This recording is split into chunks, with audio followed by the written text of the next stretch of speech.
This is topics 6.1 and 6.2 for AP Environmental Science on renewable and non-renewable energy and global energy consumption. All right, our learning targets, our learning goals, our objectives are here at the top. The first one that has this symbol at the end comes from the course and exam description for AP Environmental Science. And the second one here is a more specific learning target. All right, so you need to know the difference between renewable and non-renewable energy sources and just basic resources in general. So even if they're not used for energy, such as aluminum, that's a non-renewable resource because it's metal. And so here we have our metals, we have our gems like diamonds, emeralds, other minerals, even things like salt is non-renewable. It takes millions of years to regenerate in the earth, and so they're not going to come back in our lifetime, and so we say that they are non-renewable. And then there are renewable things that come back. We'll talk about those in a minute. So first, let's talk about fossil fuels. They were living things in the past, and so at the bottom you can see oil, coal, natural gas. Oil we sometimes call petroleum. So oil, crude oil, or petroleum oil, or sticky tar petroleum, those are all considered oil. Not your food oil, so not olive oil, not vegetable oil, but we consider it petroleum oil or crude oil. They are all kind of categorized together. Most of the energy around the world comes from burning fossil fuels. Again, they were once living things, so we say they were dead biomass. Anaerobic, you should know, means no oxygen. They're buried underground. Heat and pressure and time creates fossil fuels. They're also finite, which means there's a limited amount. And nuclear fuel is also finite, but it's not a fossil fuel. Okay, so here's some energy units. So a calorie is the amount of energy it takes to heat 1 gram of water 1 degree Celsius. So you probably learned that in chemistry class. In APES, we don't use calorie particularly much. It's hardly ever used on the AP test. A calorie with a capital C is what you'll see on food labels. It's basically 1,000 calories is 1 capital C calorie or 1 kilocalorie. Those are all equivalents. Sometimes you will see math with the words or the unit BTU, which is British Thermal Unit. Oftentimes natural gas bills that your parents may get at home may come in BTUs. It could also come in a joule. And then our electricity bills come in kilowatt hours. It's not kilowatt per hour. You smush the units together to get kilowatt hours.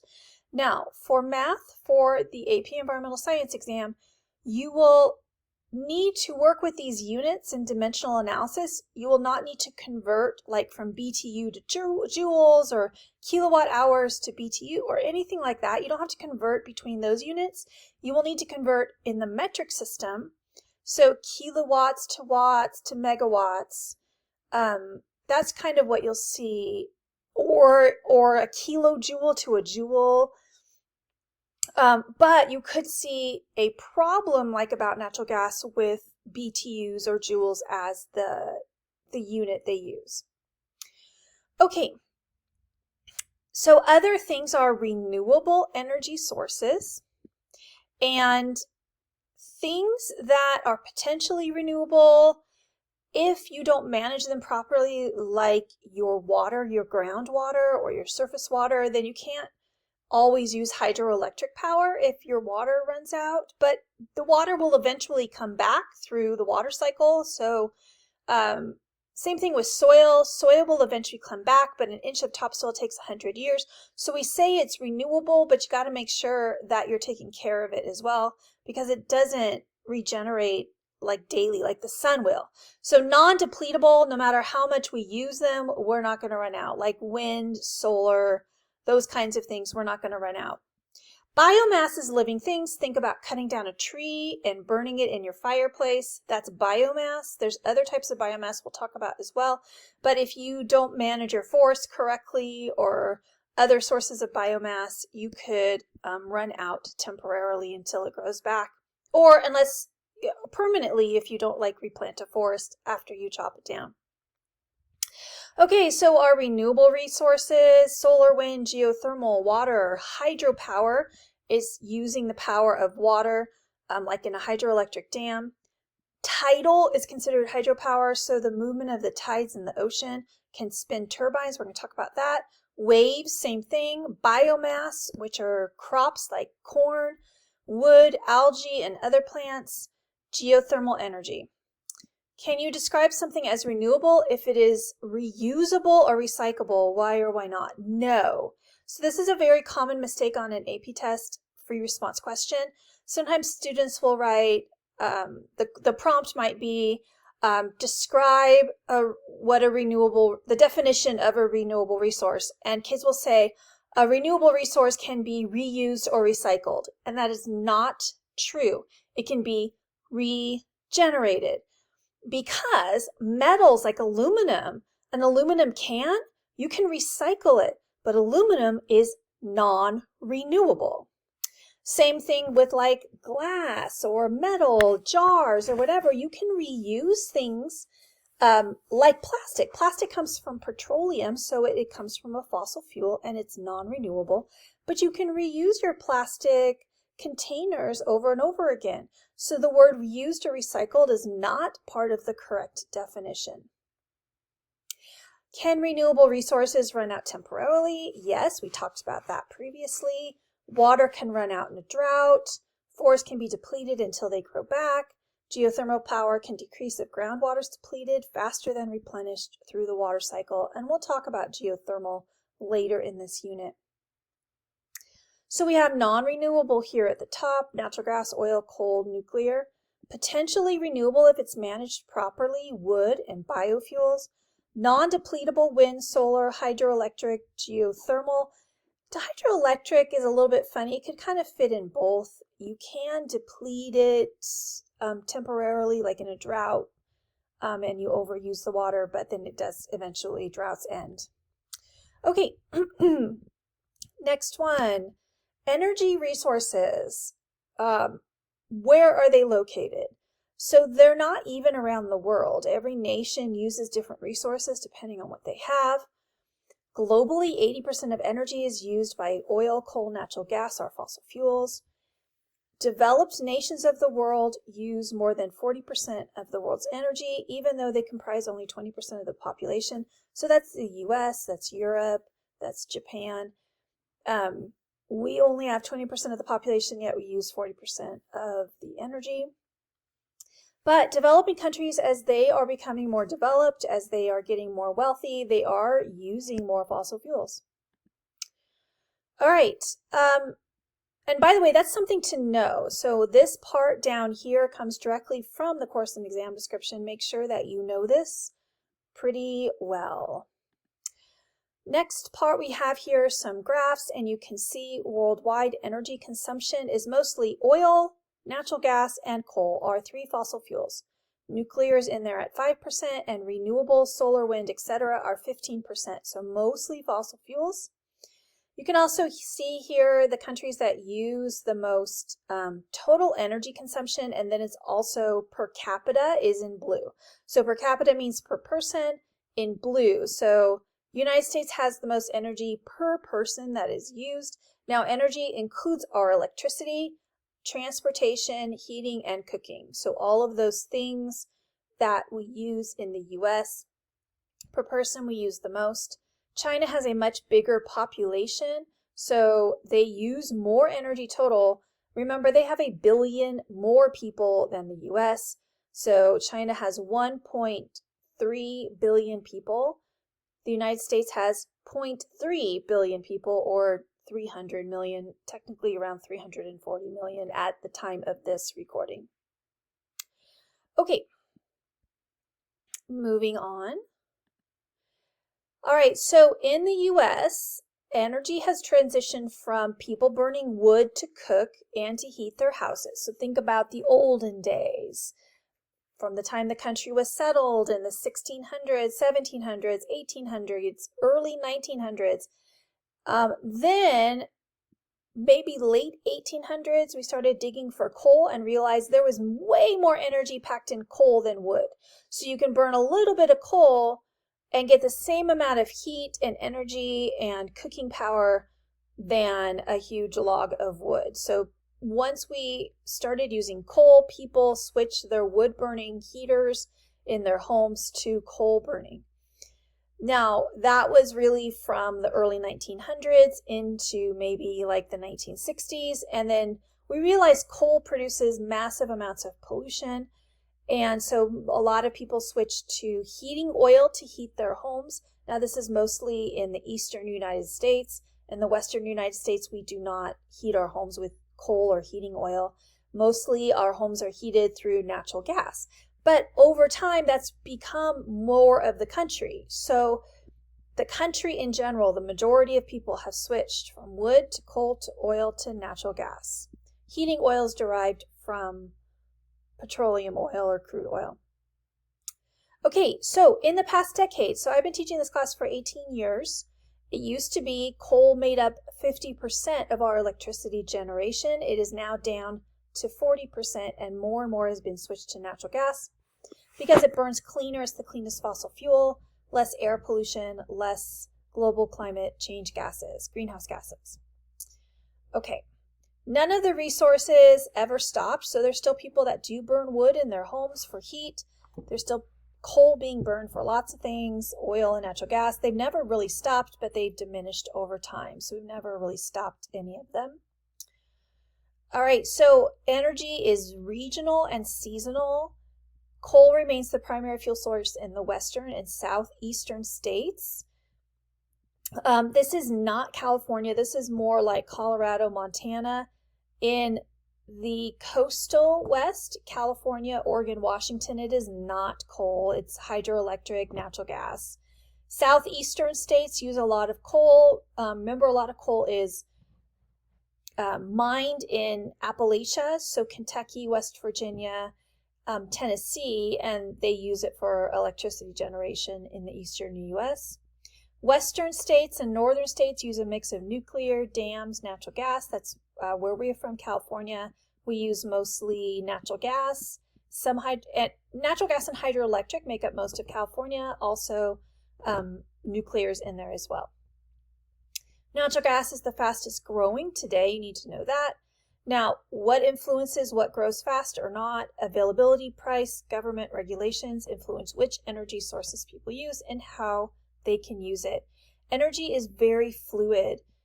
We used to, in AP Environmental Science, have students memorize the number one energy source and number two energy source for different countries, and which countries use the most natural gas, which countries use the most coal. Those numbers fluctuate like every few years. They change. And so energy is more fluid. You will not be asked too many of those specific questions anymore. They're still going to be like the top three, but which one's the actual top? That flip-flops. We'll talk about that later. Okay, so here's our energy consumption. This is a stacked line graph. So what this means is the blue is really easy to read. This is the amount of coal that is being used in the U.S. In consumption in quadrillion BTUs. So coal has gone down a lot in total energy. This is total energy, which includes transportation, heating, and cooking, not just electricity. So this is all energy use. Now, in order to read natural gas, you have to read this amount. So we're going to subtract. If the bottom of the red line starts at about 10 and the top is at about 20, then you subtract 20 minus 10 and you get 10 quadrillion BTUs. But now look over here, our bottom line might be 5, our top line might be 30. So 30 minus 5, we have 25 quadrillion BTUs. That's how you read a stacked line graph. It's also how you read a stacked bar graph. Okay, and then over here, these are our consumption of total energy, heating, cooking, transportation, and electricity.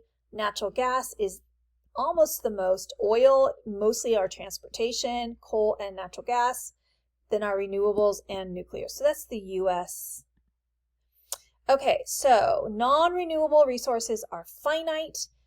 They will run out, and we need to figure out how much remains so that we can figure out how to switch to other sources, so we're not caught off guard if they run out. Now, estimates can vary due to assumptions. We want to actually phase out fossil fuels even if we have a lot remaining because of greenhouse gases, because of air pollution. Now, estimates change. So when I started teaching this class 18 years ago, we're like, oh, we only have 20 to 25 years left of oil in the US and then we're going to run out. That has changed because we have new technologies that can get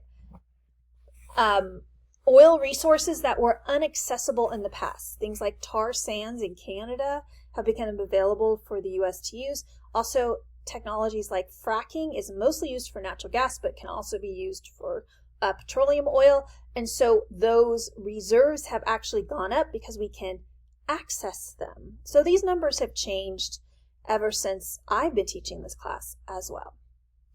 Okay, and that point is here at the bullet point. Estimates may change when new resources are discovered.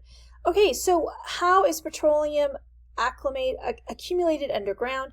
Sometimes on the AP test, they do have this diagram and they need you to understand permeable rock versus impermeable rock and how it traps. We'll get to that in a little bit, but first here's our petroleum oil. At the top is natural gas. It's less dense, so it sits on top of the petroleum oil. So when you drill for oil, you often get natural gas. 100 years ago, they used to just burn it off. They thought it was a waste product, and then they realized, oh, it's actually a useful product. So we capture now that natural gas and use it for energy. Okay, so usage efficiency of resources has increased over time, and we're going to talk about efficiency versus conservation in a little bit. But you can see our per capita energy use went up and has remained stable and even lowered a little bit recently, so people are conserving energy, and the energy use per dollar of gross domestic product. Now, even though in a lot of states like mine in California, our energy bills are really high, especially our electricity, and that has to do with our electric companies having to pay for a lot of the fires from down power lines. And so as consumers, we end up paying that cost. So overall in the US, though, our energy as a proportion of our economy has gone down in terms of household bills. All right, so we try and figure out when fossil fuel production will peak. Again, those numbers have changed since I've started teaching this course. Fossil fuel combustion produces energy, water, carbon dioxide. It's a chemical reaction with oxygen and fossil fuels to give us energy, water, carbon dioxide. Carbon dioxide is a greenhouse gas, contributes to climate change. So the reduction of fossil fuels like oil is studied extensively. There's a graph called the Hubbert curve, which used to be more important in AP Environmental Science because we talked about, again, peak oil and when our reserves will run out. But then in that time, since I've been teaching the course, we have found new resources. Okay, so this is a generalized version of the Hubbert curve. So how much resources are left versus time. The Hubbert curve is a little bit antiquated now, again, because we have found more reserves. We can update our Hubbert curve, but you will not be asked about that on your test. Okay, so we want to use energy sustainably, which means conserving it, and it must be efficient. So energy conservation is finding ways to use less energy. Energy efficiency is finding ways to get the most out of the energy used. The source of energy is dependent on the intended use. Transportation is mostly gasoline or diesel fuel from petroleum oil. Now, there are electric cars, there are hydrogen fuel cell experimental cars, but the majority of our transportation around the world, planes, trains, automobiles, are petroleum oil. Diesel is made out of petroleum. Home energy, most people are going to use natural gas or coal for electricity or heating, and some people use wood in the US, and especially in developing countries. Developing countries use a lot of wood. Energy is lost when you transform it into its form. Remember the first and second laws of thermodynamics. So energy efficiency is trying to reduce that loss. Yeah. Okay, so we've learned this term before called energy return on investment, EROI. Sometimes it's just EROI instead of EROEI. So how much energy do we get out of the energy that goes in? So, for example, in order to obtain 100 joules of coal from a coal mine, you have to spend 5 joules to mine it, extract it, transport it. And so our energy return on investment is 20. So we figure out those things. How much does it cost to access deposits of energy, or to build the windmills, or to build the solar, etc.? Or how much energy, not just the money cost, but the energy cost to build those things, or to extract or to mine. So you do need to know EROI or EROEI. The AP test will tell you what that means. They will not have you do you do not need to memorize this equation. So that's not the type of energy math you will need. You just need to know the concept. So here's our energy efficiency. It's stuck here. Let's say this is a coal seam. A seam is like a line of coal bedded in rock. We get it out through mining, extraction. Then we have to transport it to places. We've got to process it to make it usable in a power plant. We burn it in a power plant to create electricity. Then the trucks have to dispose of the waste.